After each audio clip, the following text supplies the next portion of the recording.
What's up, everybody? This is Hall of Fame wide receiver Terrell Owens here, a.k.a. T.O. Get your popcorn ready. Do a favor. Leave my guy Conor a 5-star rating after the show. Listen to it. Give him some feedback. And also, if you want to listen to my podcast as well, check it out. Subscribe, share. You don't need to leave a 5-star rating. We're 5-star. I'm 5-star all the time.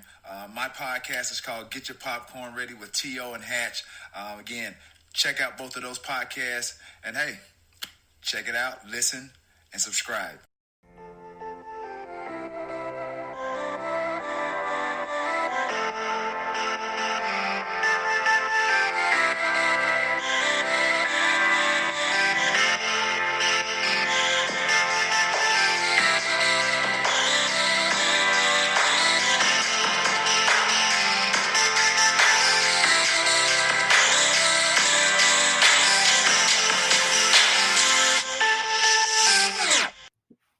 All right, thanks for tuning in to Eagles Brawl of the Brawl Network. However you're listening, iHeartRadio, Spotify, Apple Podcasts, Google Podcasts, YouTube, or wherever you get the podcast. We greatly appreciate it. My co-host Tyler Steege in the house with me, Conor Myles here. We have some big news on Eagles Brawl that we want to announce real quick. We now have our own personal Eagles insider who will be joining the show frequently, giving us insight, tips, everything that we need to know about the pod.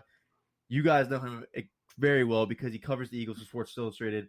My guy, Ed Kracz, in the house. Ed, thanks for joining the show, and also thanks for coming on New Eagles Insider. We greatly appreciate it, my guy. Hey, man, thanks a lot. I really appreciate it. Looking forward to the association here. I enjoy your guys' work, so why not join you?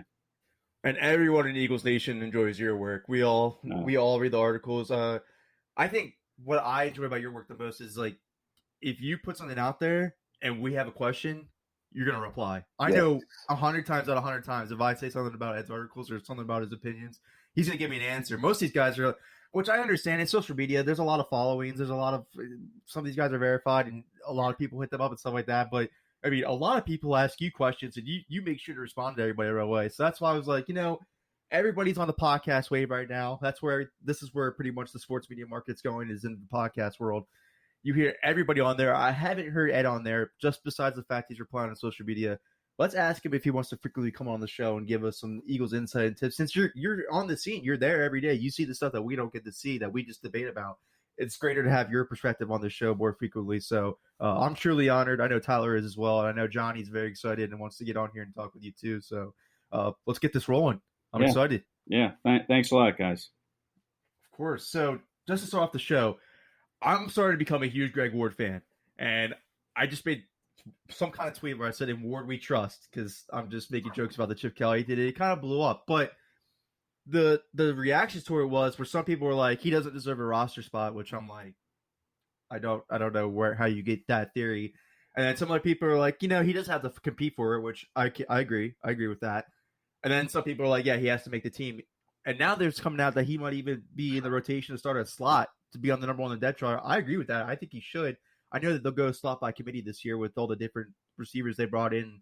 All these guys are interchangeable in different spots this time around. It's not the Nelson Aguilars and Jordan Matthews of the world. You have guys you can move around, rotate. But for depth chart purposes, we're hearing now that Greg Ward's in the real top flight competitive level to be the starting slot wide receiver. For me, with Wentz, he hasn't had that much reliability receiving-wise. You saw that connection towards the end of the season with Greg Ward. He started to rely on him more. He started trusting the situations. That toss-up to the end of the end zone to Washington to win the game, that was nothing but complete trust in your guy right there to throw it up and hope that he makes the catch. To me, Greg Ward's got to make the team, and I agree with him starting that slot. Where are you with this on this, Ed? Are you on the Greg Ward train as well? Well, yeah, I don't see how you can't be, and I can't wait to see how big your commitment is, Conor, when I see a Greg Ward jersey hanging behind you with your it's happening. And your Jackson. Is that Jackson there? Or Jenkins, yeah. Jenkins got Samuel. Yeah, so we'll see how big your commitment grows over these next few weeks because, I don't see how you can't go into the season without Greg Ward as part of this receiver mix. When Aaron Moorehead, the receivers coach, was on Zoom with us earlier in the week, and he kind of doubled down on what Doug Peterson said even before that, when Peterson said he can be a leader in that wide receiver room. And Moorhead went a step further and said he is a leader in that receiver room, which says a lot when you have someone like Deshaun Jackson.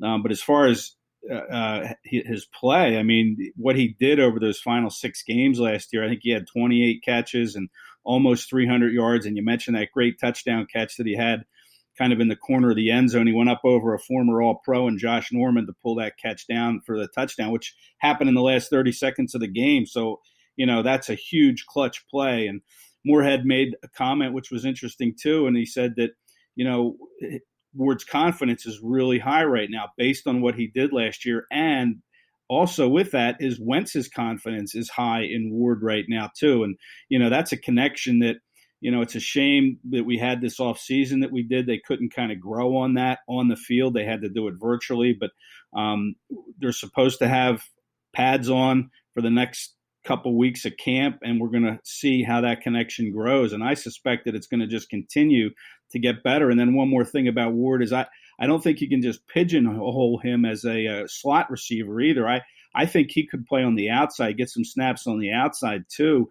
kind of a different type of receiver than Deshaun Jackson would be on the outside. Ward's more of a technician with running routes. He doesn't have that great speed, but he is a former quarterback, remember, at the University of Houston. And, it took him a couple years to make the transition to receiver. And Moorehead mentioned that, because of that background, he understands zone concepts. He understands man coverages, and that kind of knowledge would require that he probably play more than just the slot. I think you're going to see him line up outside too in some games this year, depending on matchups.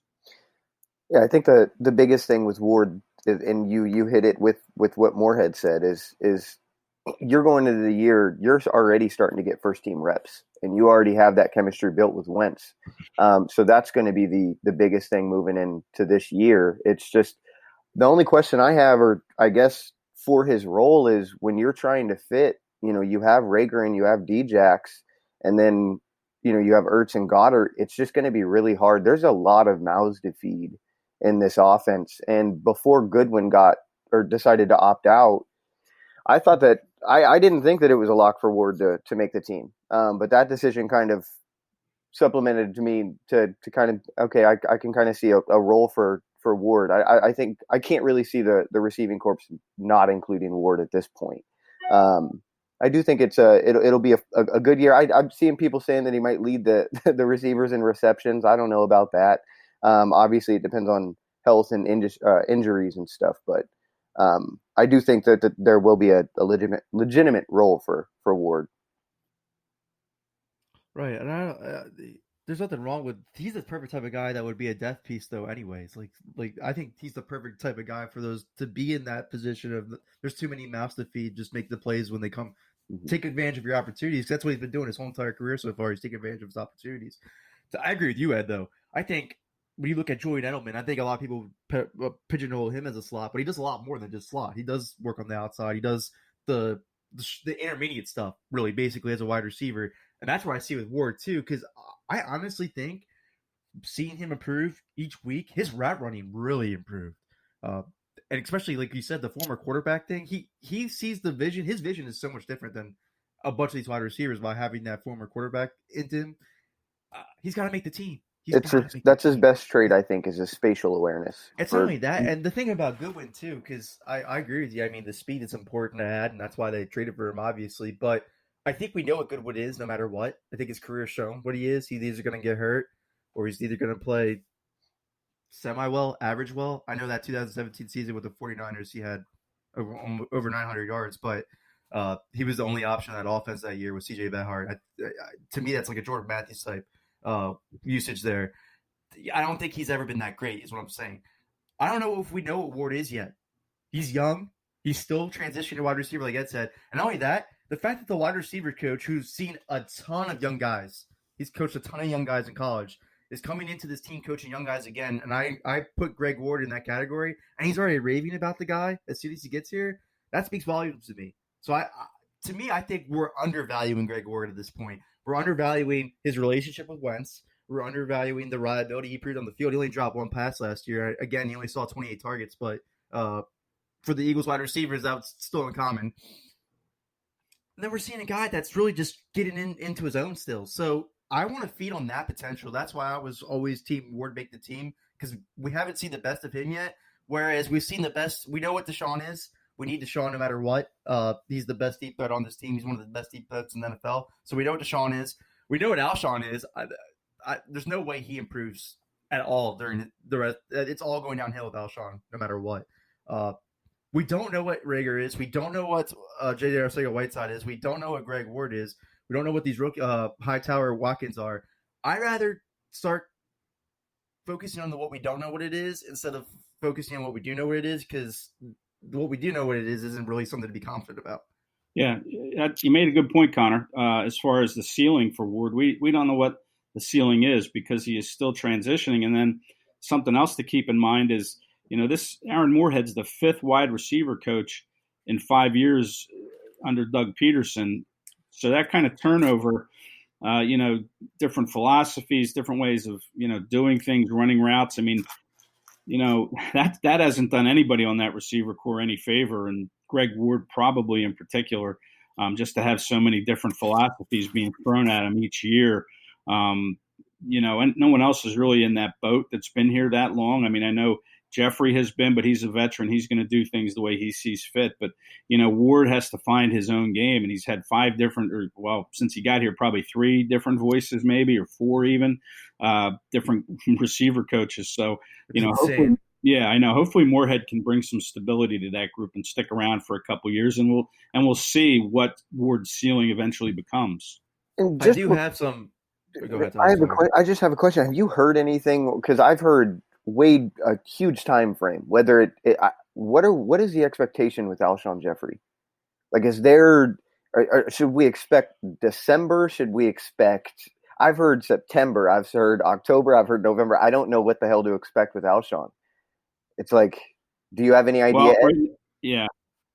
Well, right now he's on the PUP list, as we all know, the physically unable to perform list. So it's the active PUP list. But once they begin to trim their roster to 53 players, and it's nice that they have 16 practice squad guys they can put on too, including some veterans. You're allowed up to 6 veterans on that practice squad now. But as far as Jeffrey goes, they have, another couple weeks before they make that decision. And as far as where he is health-wise, everybody seems to say that he's on track. Of course, I haven't seen him. We haven't been at the facility.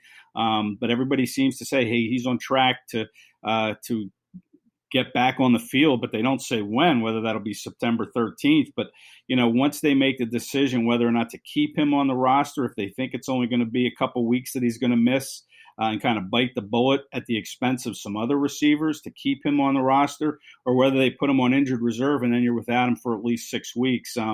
My suspicion is they're probably just going to put him on the IR and go without for 6 weeks and take a look at some of these other guys, because, you have 2 other draft picks. Everybody talks about Reagor, but you still have, Quez Watkins and John Hightower in that mix. And you want to make sure you can see all you can see in whatever time's allowed here as to what they can do. But my suspicion is Jeffrey will probably start the year on the IR. I can't say for 100% sure, but I think that would be the direction that they would go, just to look at some of the other younger guys and know Jeffrey's there, that he can come off in 6 weeks.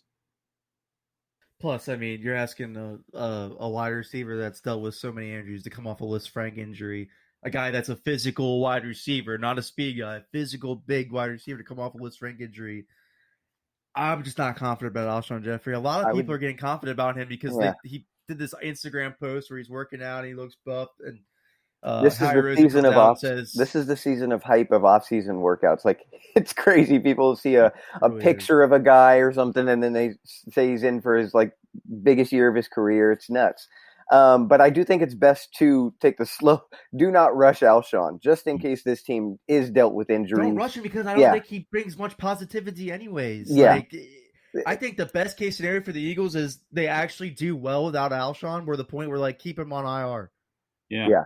I think let's just move on after the season. I think you'd be nervous exposing one of these draft picks to the waiver wire, because to get them to the practice squad, they have to first pass through waivers. And I think, if the Eagles like them enough, I don't think they're going to risk doing that, and they'll just ride with Jeffrey being on the IR, let him take another 6 weeks. Right. And it's still October. And most people Yeah. And most people don't want to do that, though, because they want to take the proven commodity over the unknown. But in this situation, Alshon's a lame duck in Philadelphia. It's over to me. I think it's completely done. They're just the fact that he's still on the team is because of that contract.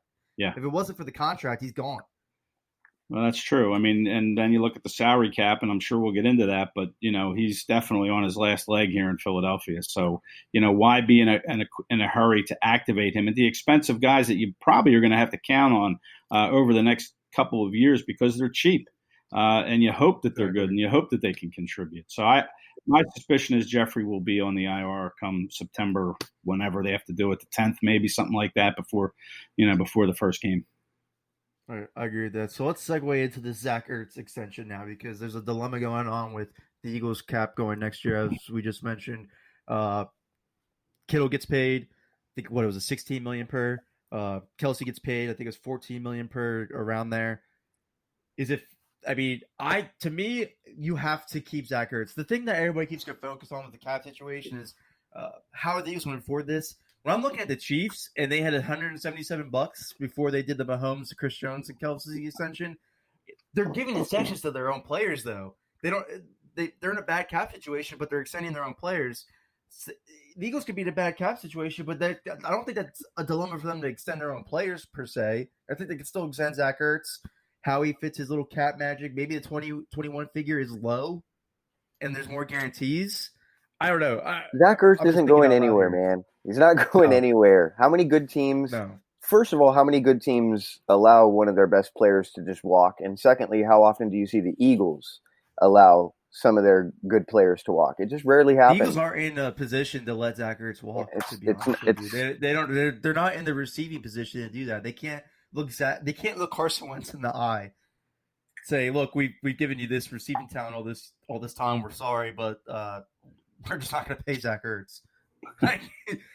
That's not going to sit well with your franchise quarterback. I don't think they've ever done a move where it doesn't sit well with Wentz. They always try to load up for Wentz. It hasn't worked out every time, no. But has the effort been there to load up for Wentz? I believe so. I don't think it's always been the right move. I think they banked on Deshaun by himself at the age of 33 wasn't the best move, and I think they banked on Alshon Jeffrey being the long-term guy for Wentz when wasn't necessarily the best fit, wasn't the best move, but they always tried ever since his rookie year to add up the receiving talent for him. For them to just go, yeah, we're just not going to pay Zach Ertz now because we had Dallas Goedert. That's what the majority of the Twitter opinion seems to be, is the consensus seems to be, you have Dallas Goedert who needs to get paid soon. Why would you pay Zach Ertz at the age of 30? And that's just so half-sided. And one thing, because I know Ed's got some juice here, but yeah. I think people think that Zach Ertz's career is almost over, and that is the biggest misconception, or at least his prime. Zach Ertz is very much still in his prime right now. His last 2 years are the best of his career. Right. So where's the evidence that he's slowing down? And then secondly, we've hit on it on previous episodes. The tight end position does not. This isn't a short shelf life. This is not a running back. He's 29 years old. And Ed'll get on it. I don't even like to call him a tight end anymore. Right. We're at the point where you can't positionize these receiving options because the Eagles don't have guys they can rely on. And then if you look around the league, you said George Kittle's the best tight end in the league. Arguably, he's making $14 million a year. If you compare that to the receiving market, tight ends are underpaid as a whole. Mm-hmm. So it's not like when you're paying Zach Ertz, even if he gets top 3 money, you're not. He deserves top 10 wide receiver money. That's what Zach Ertz deserves. So if you're giving him top 3 tight end money, it's not as if you're paying him $20 million a year. You're giving him $13 a year, which is pretty damn affordable for one of the best players on your team. Right. All right. So Ed, you get it. That pretty much Tyler and I are all for paying him. So what's the dilemma? What do you bring the logic to it, at least? Bring the insight. Well, I will say it's tempting to think about what you could get for Zach Ertz on the open market. And listen, when Jalen let's end the show.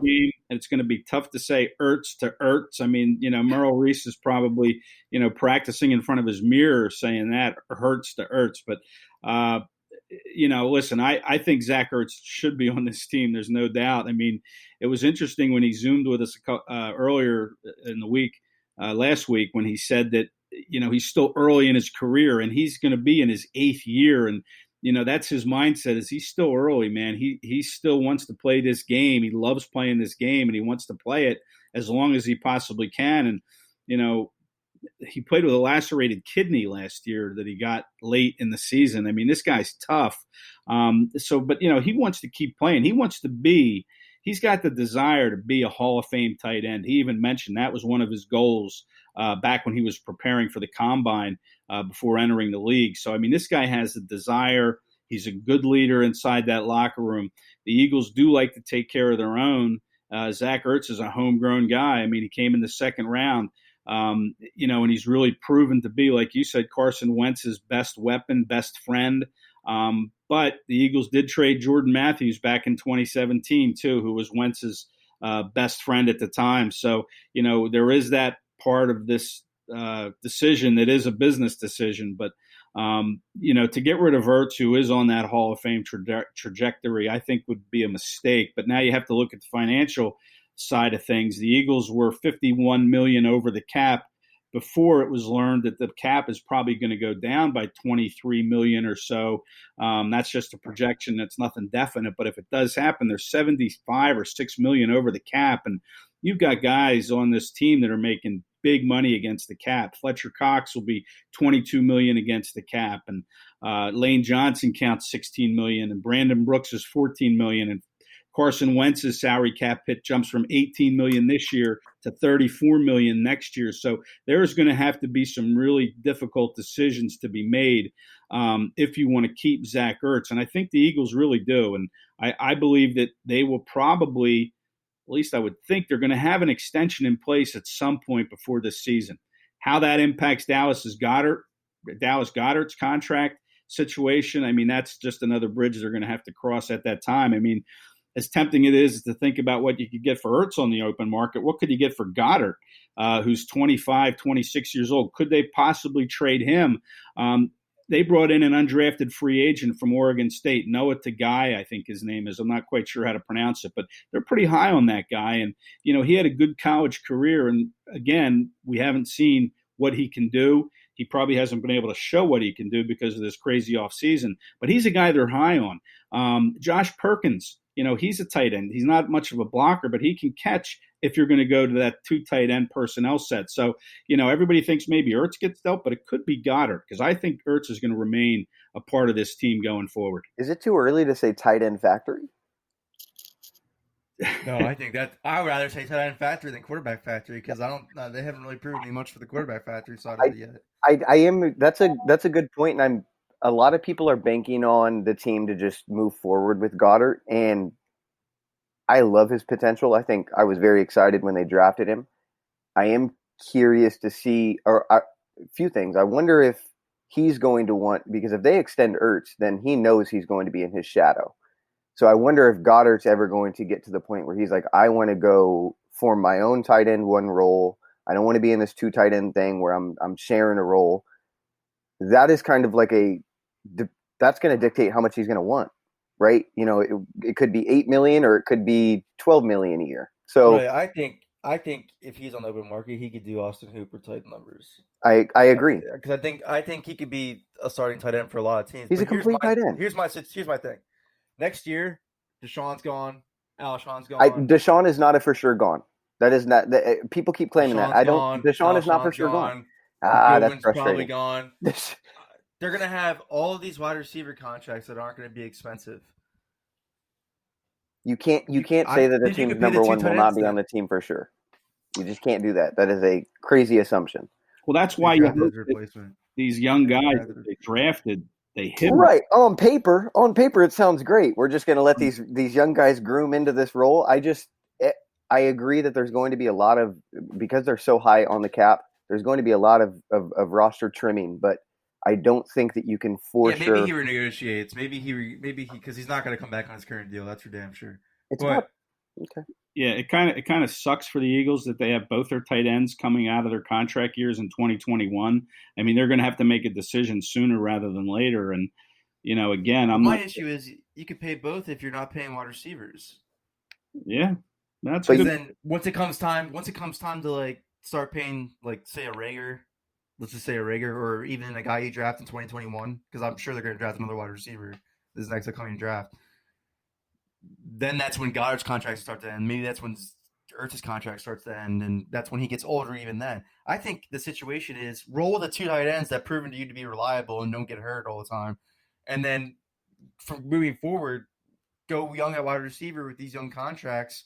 Hopefully they become something. And by the time that they need to get paid, Ertz and Goddard are getting out of those deals, and you can at that time move on. Because look, they just don't know what the wide receiver picture is so unclear. We can debate about it all we want. Next year, I think the picture is even murkier than it is this upcoming year. So that's why I'm saying keep the 2 reliable receiving options that you have that Carson Wentz loves. Go cheap at that position that you still don't know anything about. Why invest resources in a position you don't know much about? That's just my thing. When you have these 2 bona fide studs, your 12 personnel offense is working. You're one of the best red zone offenses because of it. Just keep going what's working. That's what I'm saying. I don't know. They drafted all these young speed guys. They're on the rookie contracts for a while. That's all they needed. That's really all they needed, because Ertz and Goddard, to me, Zach Ertz is the Michael Thomas of the Eagles offense, and Dallas Goedert is one of the best tight ends, probably top 10. Yeah. So you have a top 10 tight end, and then you have a tight end who's playing a wide receiver, possession wide receiver role on your team, and then just put speed on the outside. Works for me. I would keep rolling with that. I agree with that. I agree with get speed on the outside, sign your studs. I don't mind that being the kind of the foundation. That's why I think a lot of – because even Johnny gets stuck in that too. He's like, we need an X receiver. I'm like, no, you don't. You have Ertz. You can put Ertz at X. And then you have Goddard running the regular tight end one. But, I mean, the infatuation with having a true just number 1 guy is always – I mean, Reagor could turn into that. We'll see. That's the hope. That's what they're – they picked the 23rd overall. With that, Zach Ertz makes me not infatuated with it, though. If I want a playmaker, because I think a lot of people don't. I think Tyler does, and I think many do, and I think I may myself. But not many people throughout his career considered Sean Jackson a number 1 wide receiver. They considered him a deep threat, and that was it. A one-trick pony, which, I mean, you could agree or disagree. That's a whole different conversation. But if you can get Reagor to be a one-trick pony, and then you can get Ertz to be your possession guy, and then Goddard to be your tight end still, like, what's wrong? I don't see anything wrong here. Because Ertz can play wide receiver. He has the route running of wide receiver. So I guess we're all on board for keeping Zach Ertz, right? Yeah. But and let's not forget about the backfield. The Eagles have, 2 great pass catchers out of the backfield, and Miles Sanders and Boston Scott. I mean, you can run these guys on wheel routes more often than not and put them out. You can line Sanders up probably out wide as a receiver on plays. I mean, these guys have that kind of ability. So it's like Tyler said at the beginning of the show, a lot of mouths to feed. And, you can't forget about the backfield in this mix too when you're looking at targets in the pass game. A lot of mouths to feed, but not a lot of egos to feed, at least. That's the biggest – yes. Yes. There's the one ego that was on the team is recovering from Liz Frank injury and probably done with his Eagles career anyway. So, I do think Reagor potentially could have one, which I don't mind. He seems like a guy that's going to demand the ball. It's going to be at the point where he needs to have it, so I'm okay with that. Yeah. Don't underestimate Deshaun's ego either, though. Yeah, right. Yeah. Bring some of that too. I'm not worried man. because the one game that they played together, though, was one of the most electric games Deshaun Jackson had in his career. So I think that ego will just be fine with Carson Wentz. So, Ed, you were, just real quick, because I know we have a lot to cover. Ed, you were there last training camp, right, at 2019 going in? Yep. So I kept reading every day, it seemed, that Deshaun was just dominating in camp. Was it that clear? Like, was he and Wentz just... Yeah. You could see the magic developing in camp last year, and then we saw it when the lid came off in the first game. That was kind of what training camp looked like, and man, it was so exciting to see. And you thought, wow, here we go. This is going to be an amazing year with the deep game part of things. This explosion, and then it all goes down the tubes when Jackson gets hurt, and that's the problem with depending on Jackson is he gets hurt way too much. But yeah, you could see it. And look at this year. I mean, you guys probably saw the tweet. I think it was on Instagram. It was Deshaun Jackson put out there in one-on-one coverage against Darius Slay, the lockdown corner, and he's roasting Slay. He's blowing right by him. I mean, Deshaun is no question an electric talent in any offense. And it's just a matter Slay's credit, though. That was a free release. To Slay's credit, that wasn't for Lee because everybody's killing Darius Slay now. Yeah, I know. And he was in press coverage, but Deshaun looked healthy to me, man. That sports hernia. Oh no, he looks good. Yeah, he looks good. Really good. I don't remember who said it. I think it was Kaplan. I said that he's up to like 175 or 177, which is like the. Yeah, it was Kaplan. He did say that. I saw that. I like that too. That's good. Yeah. I like that. And then he was still playing full speed, so right. I like that. But all right, let's segue into this last topic I want to get into real quick, and then we'll get into our quick hits. Not sure if you saw this, Ed, but I tweeted out an article about Brandon Brooks' rehab, and I was like, they put him on the active PUP. Now, when I said this, I was fully aware of that. We don't know what the NFL season is going to look like. We don't know when it's going to – it might be delayed. It might be shortened. So I don't think any team's going to make an IR decision right now anyways. I think they're going to do active PUP just because we don't know what's going to go on. And that's just the smart thing to do. If you don't know what's going to go on, you don't make a definite decision then. Right. So when I wrote this, I fully understood that. And I hope everybody out there that's listening to this now know that I fully understood that. But I did highlight Brandon Brooks did get hurt in that divisional game towards Achilles then and was back on the field in week 1, which was like an 8-month recovery. I cited that maybe he does the same thing and he's back in like end of December, early January, when the Eagles actually might need him the most, because who knows what the offensive line looks.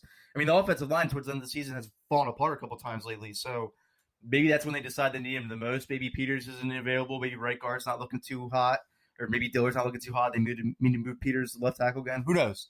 Bunch of situations. But I wrote this article, and he replied to it, and he put a Kim Kardashian gif of her looking around the corner with a big smile on her face, and then all the speculation started. And I was seeing a ton of podcasts pick up like, could this happen? Could this happen? I'm like, well, I think I need to address this on my show since I wrote the article. But Ed, I'm seeing his rehab right now and seeing all the weight that he lost so he could even speed through this rehab even faster now. Am I crazy for thinking that this theory might be plausible at least? I don't think he comes back in December. I mean, that would be kind of 6 months and 8 months. He came back in less than 8 months the last time, and that was really lauded for such a quick recovery time. So I think for him to do it in 6 months would be asking a lot. Maybe he comes back for the Super Bowl if the Eagles are in the Super Bowl and we have a Super Bowl in February. But I like your theory about you didn't know what the season was going to look like. And we didn't know if we were going to start on time. We don't know if we're going to finish on time. So why be in a rush to just kind of shut him down and put him on season-ending IR before you really have to? The Eagles are just kind of hedging their bets. But I think as we get closer to the season, we see that we're going to start on time, I believe, on September 13th for the Eagles. September 10th is when, the first game kicks off. But I think we're going to see the start, whether or not it proceeds over, a normal 16 weeks plus playoffs, we don't know. So, perhaps if the season gets pushed back a little bit, then Brooks could make a return. But I just don't see him coming back anytime before the divisional round of the playoffs. And by then, do you really want to put a guy out there? Again, you don't know what the line will look like, but you would assume if you're in the playoffs and you're in the divisional round, your line's been pretty good. So I don't think you'd want to mess with that mojo and throw Brooks in there if he's healthy at that point. I like that, though, because you don't know what the season's going to look like. So if it gets pushed or something crazy happens, then maybe Brooks can come back, for whatever season might be left in February and March. Who knows? I just don't want to doubt this man, though. I was going to say, freaking nature. And then not only that, he has like the best mentor of how to come back from these things too, in Jason Peters. Yeah, who's done it at like a way old age himself. So we'll see. I mean, if you get into the playoffs, and I don't know if it really, because again, there is rust and everything, but the chemistry I think is automatically going to be there. And then you get the addition of a top 3 talent at his position. I don't know. It's going to be tempting, I think, if he's good to go. But I think you are right. I think realistically, to expect it would be wrong to do. But you're right, man. Don't underestimate Brooks, man. That guy. Oh yeah, no. He gets after it. He's tough. Something about the Eagles O-lineman, because you can't underestimate Jason Peters. You can't underestimate Jason Kelsey. You can't underestimate Brandon Brooks. Right.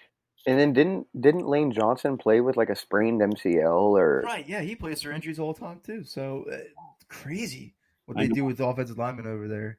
Yeah, I know they just wrap it up. I mean, I've seen Kelsey play through some stuff. I mean, I remember one game and I don't know what, it might have been Washington a couple years ago. He played through a sports hernia, I believe. Yeah, but he played through some knee stuff that wasn't really widely publicized. Oh yeah, take something off a wrap off his knee, and his leg was black. I mean, looked like it needed to be amputated. I mean, that's how bad it was, and almost nauseating to look at. And he just got up and he kind of limped off with the trainer, but I'm looking at the leg, and it looked like they were going to go, cut it off. I mean, that's how tough Kelsey. All these guys across the front, man, they are tough dudes. They're definitely built different. Yeah, absolutely. All right, so let's get into some little quick hits real quick that we want to hit on. So, Jatavius Brown retires, which I kind of like. I mean, it was unlocked for him to make the team anyways, but I kind of thought with his experience, and I mean, he did look well his first couple seasons in when it was the San Diego Chargers.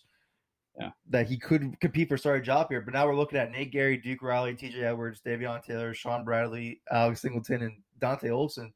Is this really the guys they're going to roll with, or we're going to see a training camp tree? What do you think? Yeah, well, I think one name maybe to keep an eye on is the guy in Arizona from Temple, Hassan Reddick. I don't think he's making the Cardinals. I think he's going to get cut. Maybe the Eagles even look to trade for him, throwing a conditional pick out there or something. To get him to Philadelphia. He would bring some experience. A fresh start might help him. He's a former number one draft pick. He's a local guy from Temple. So he's a name to keep an eye on. But other than that, I mean, the oldest guy on this linebacker core is Alex Singleton. He's 26. Everybody, all these other linebackers are 25 years and younger. So you don't have that veteran presence anymore. I mean, who's going to call the signals? Who's going to wear that headset in their helmet? I mean, probably Nathan Gary at this point, but it's a very, very fragile group, very young group, inexperienced group. So I think they're going to make the move to bring somebody in maybe with some experience. They tried it with Brown. They haven't had a whole luck in the past with guys like Paul Warlow and LJ Fort and Corey Nelson. Just haven't worked out. But maybe Hassan Reddick could be a name to watch there. I like the Hassan Reddick pick. I think that's a good pick. And not only that, I think because Arizona added Isaiah Simmons, and they added Devon Kennard and Devontae Campbell, and they had Jordan Hicks. Obviously, there's no room for Reddick in there anymore, and they didn't really know how to use him much either. I think coming to a 2 linebacker system with a bunch of range and for him to move around, because he really played like a safety type role at Temple too. So I like that pick. I think that's a good pick, and it's something where the Eagles had to give up a low draft pick, and he's on a rookie salary already. So that's definitely a high risk type move. I could see that happening for sure. You want anything to add, Tyler? Because I think Nick Gary is going to be the main linebacker this year, though. Yeah, and I think TJ Edwards has a chance too. I think he'll be in traditional base. I don't think that he could cover really well, but in a base set, I do think he'll be the guy that holds it down the middle. And then we talked about Taylor. We're excited about his potential. I just don't know how he's going to do year one. And I'm somebody who kind of in this scheme can kind of pass over linebackers. I'm like, they could kind of plug and play. But I'm getting a little nervous with this group. It's like when you emphasize the D line as much as they do, like I said, you can kind of pass on it, but you need to have somebody to be able to, and Bradham has been kind of that guy the last few years, and I don't know. It gets cold, and I think Edwards may be able to shape out that role. There's a lot of question marks, and the crappy thing is we don't have preseason.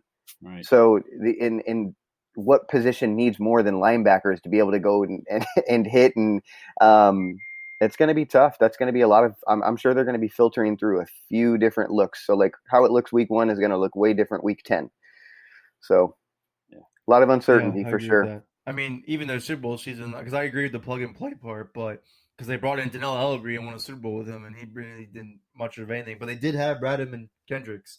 So right. I do think some kind of talent out there matters. But Jim Schwartz is such a huge Nate Gary guy, so I don't see Nate Gary not getting any opportunity to be the main linebacker this year.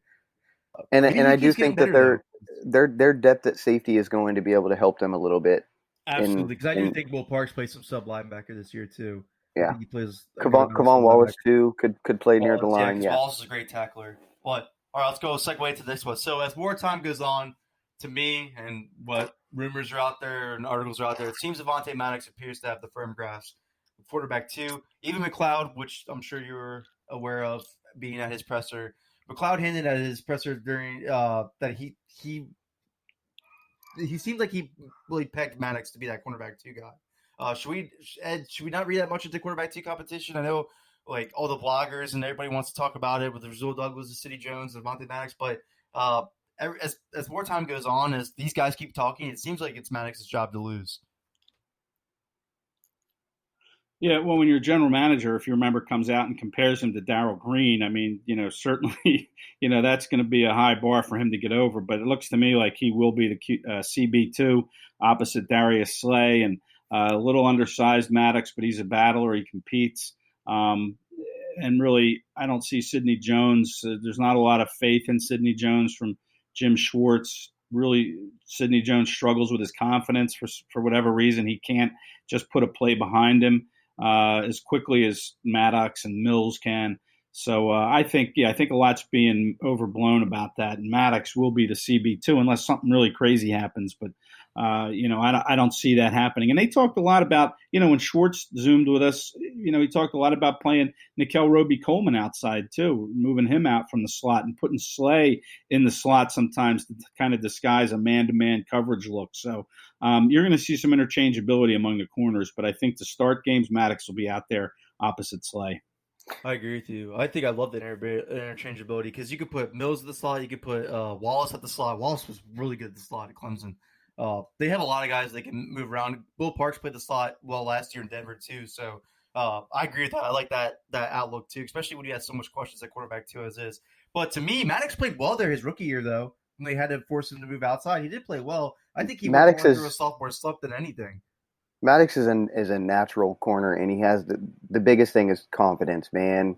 There is no position that you need confidence in more than the cornerback. And Sidney Jones has the tools to be a really good corner, but I don't. What was that? The all or nothing.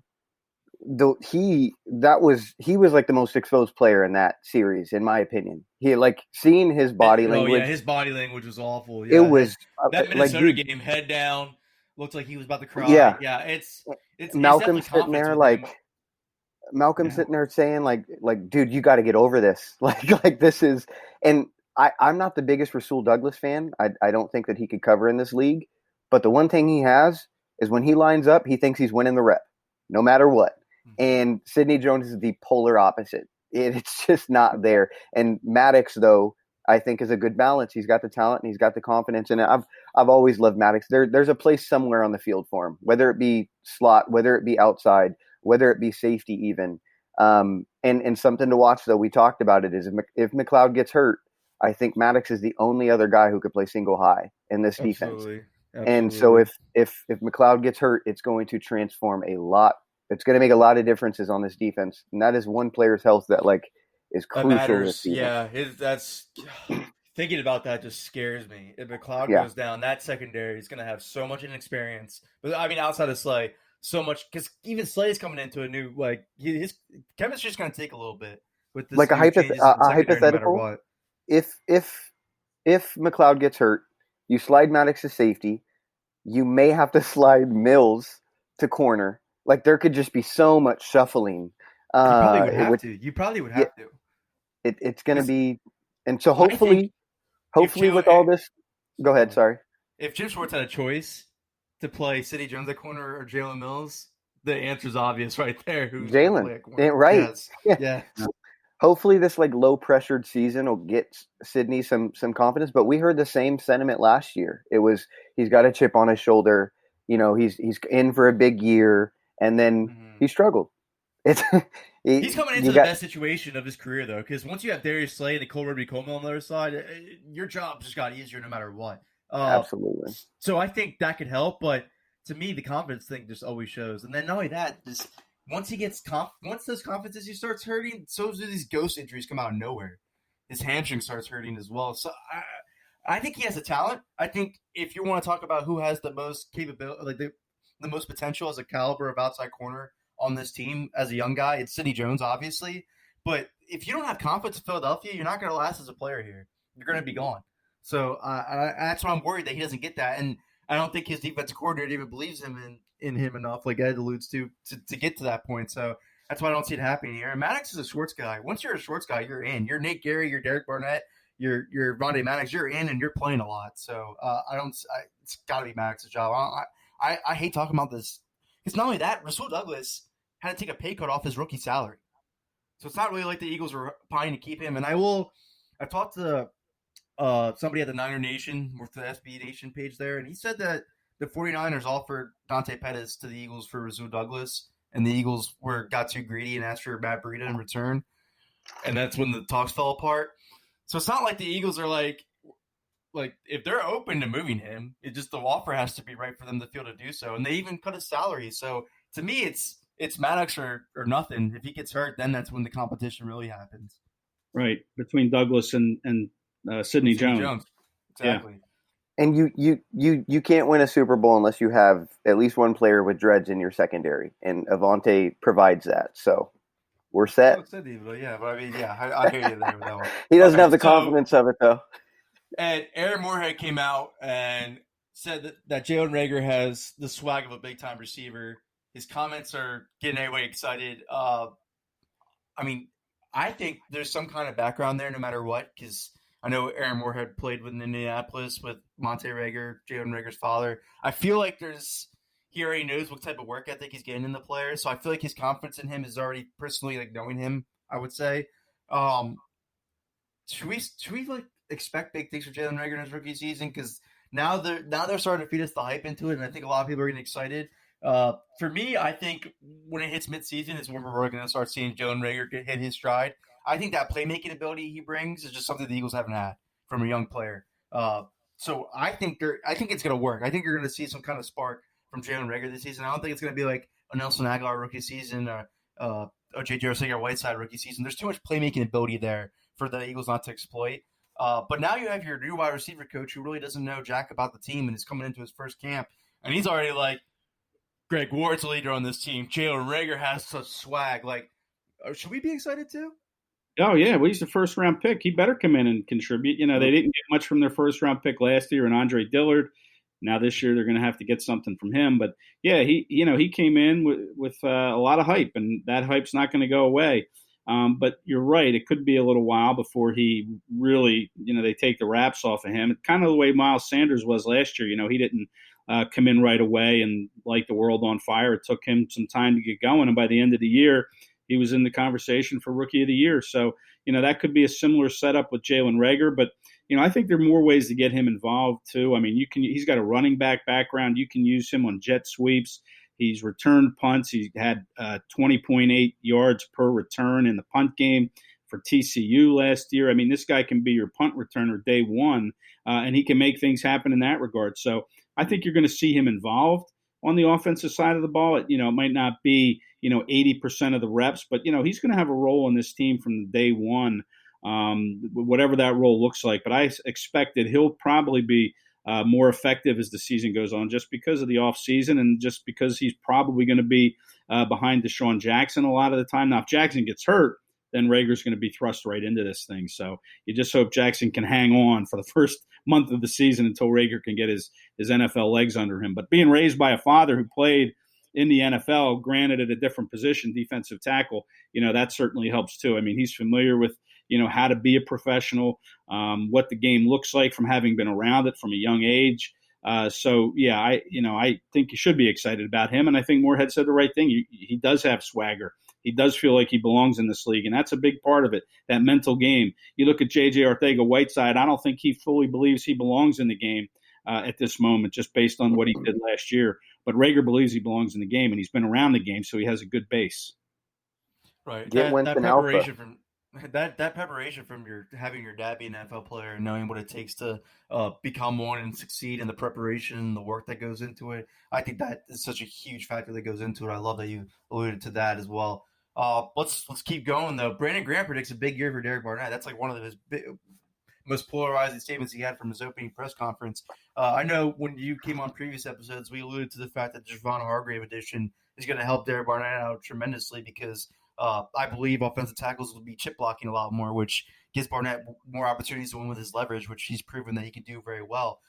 Should we be listening to what Brandon Graham's saying? Should we be expecting a big year from Derek Barnett? Everybody's talking about Derek Barnett. Fletcher Cox talked about him, Brandon Graham, Matt Burke. I mean, everybody's expecting a big year. But for Barnett, it always starts with his health. He's got to stay healthy. And, yeah, I think he is a talented player who can hit double-digit sacks. Like you mentioned, the addition of Hargrave, but he has to stay healthy. You look at the first 3 years of his career, he's got 14 sacks. Brandon Graham, after his first 3 years, and he struggled with injury, he had the microfracture surgery. He had, I think, like 8.5 sacks or somewhere around there, but far fewer than Barnett had. So sometimes it takes a little longer for pass rushers in the NFL to develop, unless you're a top 5 guy like the Bosa brothers or somebody along those lines. And Barnett just needs to stay healthy. And if he stays healthy and everybody thinks he's poised for a big year, I think he'll have a big year too.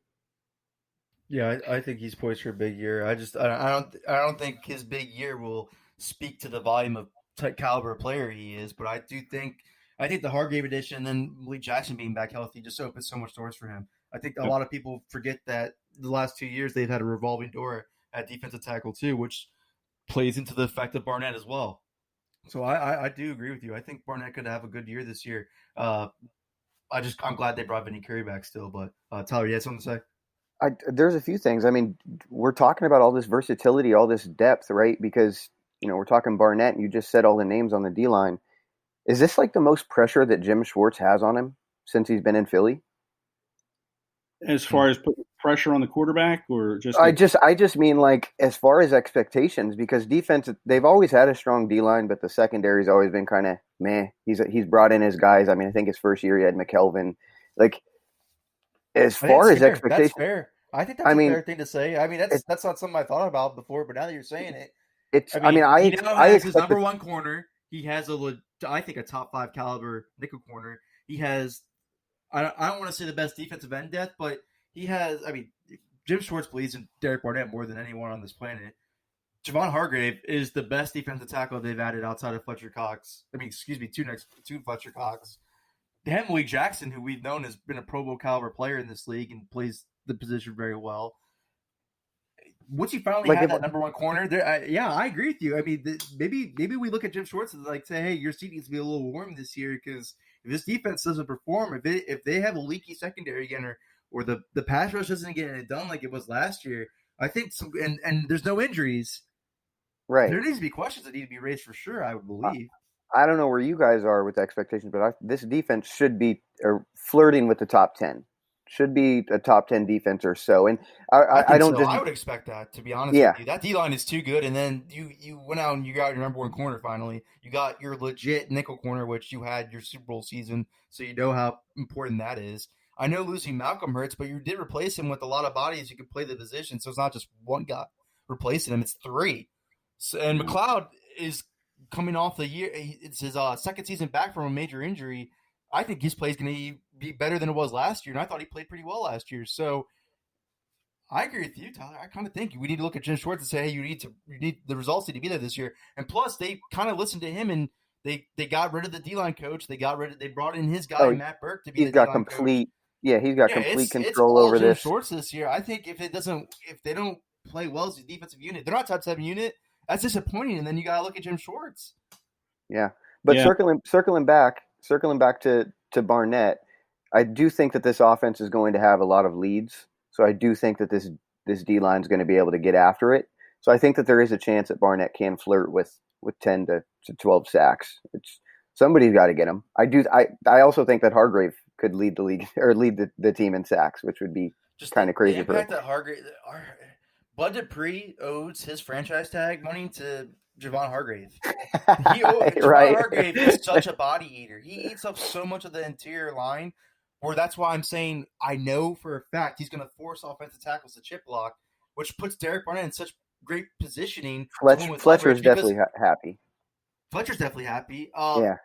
But Barnett just can't bull rush. That's his number one thing. He's a very terrible bull rusher. Those opportunities aren't going to be as much this year because the offensive tackle has to help out the interior guard and chip block Javon Hargrave, or else he's going to get after the quarterback because he's a very underrated pass rusher as well. Sorry, I ran out of breath. Quick. Sorry. No, Javon Hargrave's game is speed, man. That guy's quick off the ball. He's only about 6'1", but man, he's fast. And if he comes off the line and in this attack style of defense that Schwartz likes to play, I mean, he's going to have a big year. I mean, in Pittsburgh, it's really not an attack style defense from your defensive linemen. It's more occupy blockers and let linebackers make the play. Mm-hmm. But in Philadelphia, Schwartz likes to turn his guys loose up front. And, Hargrave's speed's really going to have to be a factor up front, and it will be. And like you said, it's going to cause some tackles to do some chip block, and then you have Fletcher Cox on the other side. I mean, this could be a field day for some of the ends in this defense. Not just Barnett, but maybe guys like Josh Sweat too, or whoever else gets in there. Vinny Curry maybe. So I think the ends are going to have a good time in this defense with these three tackles if they can stay healthy, penetrating up front. Yeah, and that's fresh why Willie Jackson helps too. He's fresh off the season where he pretty much is coming off a vacation year. So fresh value in there. This is why I never understood the potential Clowney to the Eagles. Like we just mentioned, there's so much depth here, and then we also hit it on Barnett wouldn't get his chance if like Griffin or somebody was signed. Like there's young guys that you're trying to get an answer on, but there's also enough depth here where you're not relying on just one guy. There's uncertainty on a few guys, so somebody should be able to step up eventually. Right. It's an added asset instead of a necessity because their defensive line is good enough as is to be a top unit in the NFL. They don't need to go out and get a Clowney. They don't need to go out and get a Griffin. If they do, it's just an added asset.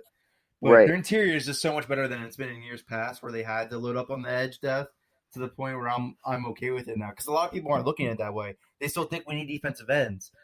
They're not looking into the fact that they're loaded up in the interior now. Because before then, it was Tim Jernigan and then a bunch of guys. And then Tim Jernigan would get hurt. And then it was Bo Allen, who was, we know he was an average player. He wasn't really a pass rusher in the system anyways. Now it's, if Javon Hargrave gets hurt, okay, but at least you have Malik Jackson. And if Malik Jackson get hurt, Hassan Ridgway did look good when he was healthy. So even Anthony Rush. Anthony Rush didn't play a lot. Raheem Williams that they got from Michigan State as an undrafted free agent. I like it. But all right, Ed, another question I had since we brought him up. The Eagles upgraded the D-line this offseason, as we keep alluding to, but did they also at coach, do you think? Is Matt Burke going to be a significant difference above Philip Daniels? Probably too soon to say. Him and Schwartz have a long history, obviously. Schwartz gave him his chance back in 2004 when he kind of cold called, when Schwartz cold called Burke out of the blue. He was working at Harvard at the time as an assistant. He's a Dartmouth grad. So Schwartz knew something about him. He called him for a quality control job in Tennessee. He flew down, he got the job, and then he just kind of outworked everybody else and he hung around. But Burke's been on his own a couple times. He was the DC, the defensive coordinator in Miami for 2 seasons. He was a linebackers coach in Cincinnati. But, the first 9 years of his coaching career was spent with Schwartz. So, he's got a lot of similar philosophies than Schwartz, with maybe some tweaks of having been around a couple different teams. But too soon to tell if he'll make a difference. I'm not sure what Philip Daniels did wrong other than he wasn't friends with, or good friends, I should say, with Matt or with Jim Schwartz. So, we'll see. I don't know much about Burke other than just his history, but how he is as a coach, the players seem to like him. They think that, he's bringing some energy to the room, but I don't know how different that is than Philip Daniels. And you did write a good article for that for the Eagles Mavin page on Sports Illustrated. If you guys want to check that out, I did highlight Matt Burke's association with Jim Schwartz to a good blank. I thought Matt Burke did well as a defense coordinator in Miami. I think he was just a scapegoat of everything that was going wrong with Adam Gase. Yeah, So I think Matt Burke. Obviously we don't know from an upgrade standpoint, but I kind of, if the defensive line is more like attacking wise this year, you see more like an attacking style, vicious type of cycle this year. Then because I felt like it was a little lackadaisical last year. I want to say I know the injuries obviously played a part, but if I see some more ferocious, like the 2017 type hype from this defensive line, then to me I think that they made the right choice for Matt Burke, and that's just my opinion. But last thing to hit on until we end this episode. I wrote about it, and we talked about it off air. I thought bringing Vinny Curry back was a necessity. I wrote that he was the 5th in pass rush win rate when facing two plus blockers last season, which is incredible to me since he was such a limited player as is. So he's coming off his best season as a pass rusher in the limited role. He doesn't complain about it either, which gives you more time to evaluate Barnett, which is what we alluded to in his really contract year. I know it's his 5th-year option next year, but they really need to decide if they want to invest long-term in Barnett still. And he costs next to nothing. So do you get the sense this would have got done sooner if this tragedy to Curry's brother didn't happen? Do you think Vinny Curry would have been signed with the Eagles and nothing would we wouldn't be talking about this at this point? Yeah, absolutely. Vinny Curry probably would have been signed back in, May, April, somewhere back there. Awesome. But he's got familiarity with the defense, so there was no rush to get him in there. Just let him grieve. He loves the Eagles organization. Grew up a huge fan of the organization, so he was probably always going to come back here if The Eagles wanted him, and clearly they did for his experience, and they knew that. And that's, like Tyler said, that's another reason they probably didn't jump all in on Davian Clowney and Everson Griffin and, some of those other pass rushers that were out there, because they knew they had Vinny. Now, Vinny's a good scheme fit for them. He's a good experience fit. So it doesn't surprise me that he's back here. And like you said, it was the death of his brother that led to him delaying on coming back. But with that said, guys, I have a 1:10 Zoom call with Will Parks here. The Eagles are making Will Parks available. And we're you need to get to that. You need to get to that call immediately so we can read an article about that. So Maddox, you're trying to get Avonte Maddox, so he would be, we just talked about it. So he'd be a good one. So we're going to wrap this up so I can go ahead and get into these Zoom calls. Again, Ed is our new Eagles insider for Eagles Brawl. You will hear him on here frequently. We will plug in on the details where you can find him on Twitter, where you can find Eagles Sports Illustrated, Eagle Mavin on Sports Illustrated. You can read all his articles. We'll plug that in the details as well. Ed, welcome aboard to Eagles Brawl. We're excited to have you on and bring more of this insight to more episodes. Thanks, guys. I'm excited too, man. Good to be with you. Awesome. Go Birds! Go Birds! What's going on, guys? It's Conor from Eagles Brawl here. Have you been struggling to find an affordable car detailing company lately? Are those noticeable scratches on your lovely vehicle making you agitated every time you see them? Well, I have just the spot for you. Check out Why Not Us Detailing, an auto detailing company serving Chester County and the Philadelphia area. From wash and wax to paint correction, Why Not Us Detailing does it all.